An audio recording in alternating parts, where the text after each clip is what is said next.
Родители на ученици во Скопското основно училиште Мирчацев, кои сакаат да останат анонимни, се жалат дека нивните деца се греат со парно за време на наставата само до 15 часот. Тие за Телма рекоа дека проблемот со греењето е поради наредба на градоначалникот на Ѓорче Петров да се исклучува парното за време на втората смена за да се штеди нафта.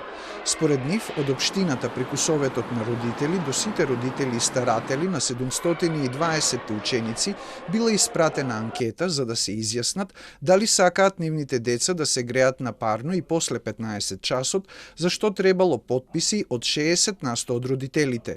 Директорката на училиштето Мирчацев демантира дека постои проблем со греењето. Вели дека набавуваат доволно нафта секоја година за целата грејна сезона и дека градоначалникот Александар Стојковски не правел притисок за гаснење на парното во 15 часот. Според неа, досега парното се гасело во 15:30 часот, а по барањето од членови на Советот на родители, кое пристигнало на 3 февруари, греењето е продолжено до 17 часот.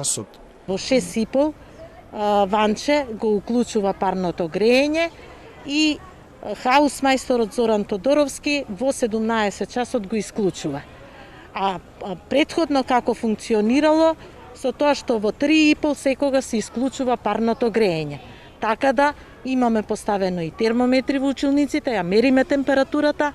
И од општината Ѓорче Петров велат дека градоначалникот не барал намалување на греењето во Мирчацев и дека училиштето има добра изолација и многу грејни тела во училниците и ходниците за задржување на топлината до 18 часот кога завршува втората смена. Од Министерството за образование и наука велат дека годинава, за разлика од лани, за 33% се зголемени средствата кои општините ги добиваат преку блок дотации за покривање на трошоците на училиштата.